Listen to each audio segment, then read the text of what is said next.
റിയൽമിയുടെ Realme P1 speed എന്ന പുതിയൊരു smart phone ഇപ്പം ഇന്ത്യൻ മാർക്കറ്റിൽ ലോഞ്ച് ചെയ്തിട്ടുണ്ട്. ഈ ഒരു സ്മാർട്ട് ഫോൺ 18,000 രൂപ പ്രൈസ് റേഞ്ചിലാണ് വരുന്നത്. ഈ ഒരു വീഡിയോയിൽ നമ്മൾ നോക്കാൻ പോകുന്നത് റിയൽമി P1 സ്പീഡ് 5G എന്നുള്ള സ്മാർട്ട് ഫോണിന്റെ ഒരു സ്പെസിഫിക്കേഷൻ അനാലിസിസ് ആണ്. അപ്പം നമ്മൾ ആദ്യം ഡിസ്പ്ലേയുടെ കാര്യം നോക്കുകയാണെന്നുണ്ടെങ്കിൽ 6.6 ഇഞ്ചിന്റെ ഫുൾ HD+ ഡിസ്പ്ലേ ആണ് ഈ ഫോണിൽ വരുന്നത്. അമോലെഡ് ഡിസ്പ്ലേയും കാര്യമാണ് കൊടുത്തിട്ടുണ്ട്. 18,000 രൂപ പ്രൈസ് റേഞ്ചിൽ നല്ലൊരു കാര്യം തന്നെയാണ്. കാരണം ഈ ഒരു പ്രൈസ് റേഞ്ചിൽ ചില ഫോണുകളിലൊക്കെ LCD പാനൽ വരുന്നുണ്ട്. പഞ്ചോൾ ഡിസൈൻ ഇതിൽ കൊടുത്തിട്ടുണ്ട്. പഞ്ചോൾ വരുന്നത് ടോപ്പ് സെന്റർ ഭാഗത്തായിട്ടാണ്. പിന്നെ ഫ്ലാറ്റ് ആയിട്ടുള്ള ഡിസ്പ്ലേയും കാര്യങ്ങളൊക്കെയാണ് ഇതിൽ വരുന്നത്. 120 Hz റിഫ്രഷ് റേറ്റ് സപ്പോർട്ട് ചെയ്യുന്നുണ്ട്. 180 Hz ടച്ച് സാമ്പിളിംഗ് റേറ്റും ഇതിൽ വരുന്നുണ്ട്. ഏകദേശം 92.5% സ്ക്രീൻ ടു ബോഡി റേഷ്യോയും കാര്യങ്ങളൊക്കെ ഇതിൽ കൊടുത്തിട്ടുണ്ട്. പിന്നെ പീക്ക് ബ്രൈറ്റ്നസ് വരുന്നത് 2000 നിറ്റ്സ് ആണ്. അതുപോലെ തന്നെ പാണ്ട ഗ്ലാസിന്റെ പ്രൊട്ടക്ഷനും കാര്യങ്ങളൊക്കെയാണ് ഇതിൽ കൊടുത്തിരിക്കുന്നത്. അപ്പം ഡിസ്പ്ലേ ഫീച്ചേഴ്സ് മൊത്തത്തിൽ നോക്കുമ്പോൾ ഈ ഒരു പ്രൈസ് റേഞ്ചിൽ അത്യാവശ്യം നല്ല ഡിസ്പ്ലേ ഫീച്ചേഴ്സും കാര്യങ്ങളൊക്കെ ഇതിൽ വരുന്നുണ്ട് എന്ന് തന്നെ പറയാവുന്നതാണ്. പിന്നെ ഇൻ ഡിസ്പ്ലേ ഫിംഗർ പ്രിന്റ് സെൻസറാണ് ഇതിൽ വരുന്നത്. ഈ ഒരു ഫോണിന്റെ വെയിറ്റ് വരുന്നത് ഏകദേശം 185 ഗ്രാമാണ്. തിക്നെസ് വരുന്നത് 7.6 mm ആണ്. പിന്നെ IP65 റേറ്റിംഗ് ഇതിൽ സപ്പോർട്ട് ചെയ്യുന്നുണ്ട്. അത് നല്ലൊരു IP റേറ്റിംഗ് തന്നെയാണ്. പിന്നെ ഈ ഫോണിന്റെ ബ്രഷ്ഡ് ബ്ലൂ അതുപോലെ തന്നെ ടെക്സ്ചേർഡ് ടൈറ്റാനിയം എന്നീ കളർ വേരിയൻസ് ആണ് ഇപ്പോൾ ലോഞ്ച് ചെയ്തിരിക്കുന്നത്. ഇനി പ്രോസസ്സറിന്റെ കാര്യത്തിലോട്ട് വരികയാണെന്നുണ്ടെങ്കിൽ mediatek dimensity 7300 എനർജി എന്നുള്ള പ്രോസസ്സർ ഇതിൽ കൊടുത്തിട്ടുണ്ട്. ഇപ്പം ഈ ഒരു 18,000 രൂപ പ്രൈസ് റേഞ്ചിലൊക്കെ അത് വളരെ മികച്ചൊരു പ്രോസസ്സർ എന്ന് തന്നെ പറയാവുന്നതാണ്. അപ്പം ഈ ഒരു പ്രൈസ് റേഞ്ചിനനുസരിച്ചിട്ടുള്ള മികച്ചൊരു പ്രോസസ്സർ ഇതിൽ കൊടുത്തിട്ടുണ്ട്. അപ്പം അത് നല്ലൊരു കാര്യം തന്നെയാണ്. മികച്ചൊരു പ്രോസസ്സർ വരുന്നുണ്ട്. 5G സപ്പോർട്ടും കാര്യങ്ങളൊക്കെ ഇതിൽ കൊടുത്തിട്ടുണ്ട്. പിന്നെ ബേസ് വേരിയന്റിൽ 8 GB റാമും 128 GB ഇന്റേണലുമാണ് വരുന്നത്. 12 GB റാമും 256 GB ഇന്റേണലുമായിട്ട് വരുന്ന ഒരു വെർഷനും വരുന്നുണ്ട്. LPDDR4Xന്റെ റാമും UFS 3.1 സ്റ്റോറേജ് ടൈപ്പ് ഒക്കെ ഇതിൽ കൊടുത്തിട്ടുണ്ട്. അപ്പം ഈ ഒരു പ്രൈസ് റേഞ്ചിൽ UFS 3.1 സ്റ്റോറേജ് ടൈപ്പ് വരുന്നു എന്നുള്ളത് നല്ലൊരു കാര്യം തന്നെയാണ്. പിന്നെ മെമ്മറി എക്സ്പാൻഡ് ചെയ്യണമെന്നുണ്ടെങ്കിൽ ഹൈബ്രിഡ് സിം സ്ലോട്ട് ഇതിൽ കൊടുത്തിട്ടുണ്ട്. അതായത് മെമ്മറി കാർഡ് യൂസ് ചെയ്യണമെന്നുണ്ടെങ്കിൽ യൂസ് ചെയ്യാം. പക്ഷേ മെമ്മറി കാർഡ് യൂസ് ചെയ്യണമെന്നുണ്ടെങ്കിൽ ഒരു സിം മാത്രമേ യൂസ് ചെയ്യാൻ പറ്റുള്ളൂ. പിന്നെ ഡൈനാമിക് റാം എന്നുള്ള ഫീച്ചർ ഇതിൽ വരുന്നുണ്ട്. അതായത് എക്സ്ട്രാ റാം വേണ്ട സമയത്ത് ഇന്റേണൽ മെമ്മറിയിൽ നിന്ന് കുറച്ച് മെമ്മറി എടുത്തിട്ട് റാമായിട്ട് യൂസ് ചെയ്യുന്നതായിരിക്കും. അങ്ങനെ 14 GB റാം വരെ എക്സ്ട്രാ നമുക്ക് ലഭിക്കുന്നതായിരിക്കും. പിന്നെ സ്റ്റെയിൻലെസ് സ്റ്റീൽ VC കൂളിംഗ് എന്നുള്ള ഫീച്ചർ ഇതിൽ സപ്പോർട്ട് ചെയ്യുന്നുണ്ട്. ഫോൺ പെട്ടെന്ന് നീറ്റായിരിക്കാൻ വേണ്ടിയിട്ട്. ഇതിന്റെ ഏരിയ വരുന്നത് 6050 mm² ആണ്.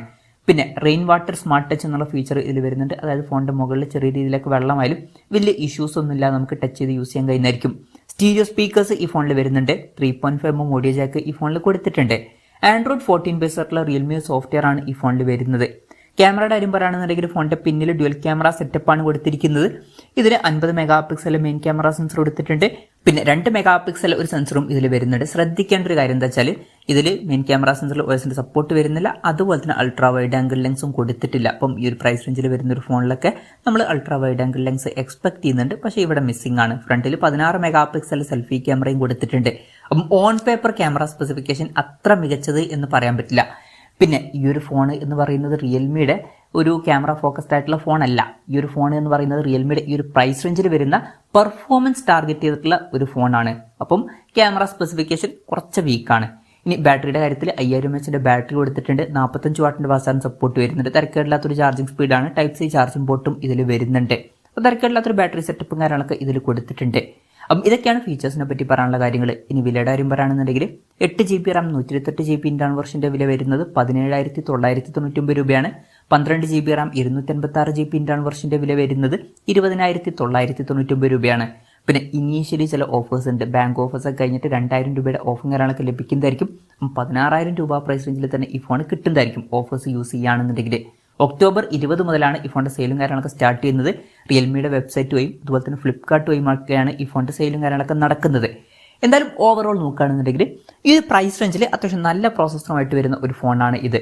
പിന്നെ ഈ ഒരു പ്രൈസ് റേഞ്ചിനെ പറ്റിയിട്ടുള്ള ഡിസ്പ്ലേ ഫീച്ചേഴ്സും ബാറ്ററി സെറ്റപ്പും ഈ ഫോണിൽ കൊടുത്തിട്ടുണ്ട്. പക്ഷേ ക്യാമറ സെറ്റപ്പ് അത്ര മികച്ചത് എന്ന് പറയാൻ പറ്റില്ല. അപ്പോൾ നിങ്ങൾ ഈ ഒരു പ്രൈസ് റേഞ്ചിൽ നോക്കുന്നത് റിയൽമിയുടെ ഒരു പെർഫോമൻസ് ഓറിയന്റഡ് സ്മാർട്ട് ഫോൺ ആണെന്നുണ്ടെങ്കിൽ ഈ ഒരു സ്മാർട്ട് ഫോൺ നോക്കാവുന്നതാണ്. പിന്നെ ഇതേ സെയിം ഫീച്ചേഴ്സുമായിട്ട് റിയൽമി നാർസോ 70 ടർബോ 5G എന്ന സ്മാർട്ട് ഫോൺ വരുന്നുണ്ട്. രണ്ടും റീബ്രാൻഡഡ് വെർഷൻസ് ആണ്.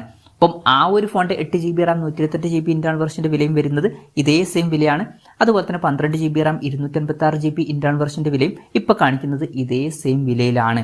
ആ ഫോണിന്റെ ഒഫീഷ്യൽ സെയിൽ ആമസോണിലാണ് നടക്കുന്നത്. ഈ ഫോണിന്റെ സെയിൽ ഫ്ലിപ്കാർട്ടിലാണ് നടക്കുന്നത്. അത്രേ വ്യത്യാസമുള്ളൂ. പിന്നെ കളർ വേരിയൻസിന്റെ കാര്യത്തിലൊക്കെ ചെറിയ വ്യത്യാസം ഉണ്ട് എന്നേ ഉള്ളൂ. എന്തായാലും റിയൽമിയുടെ ഒരു പെർഫോമൻസ് ഓറിയന്റഡ് ഫോൺ വേണമെന്നുണ്ടെങ്കിൽ ഈ ഒരു ഫോൺ കൺസിഡർ ചെയ്യാം എന്നേ ഉള്ളൂ. ഇതാണ് ഈ ഒരു ഫോണിനെ പറ്റിയിട്ടുള്ള എൻ്റെ ഒരു അഭിപ്രായം. ഈ ഒരു ഫോണിനെ പറ്റിയിട്ടുള്ള നിങ്ങളുടെ അഭിപ്രായം ജസ്റ്റ് ഒന്ന് കമൻറ്റ് ചെയ്യുക.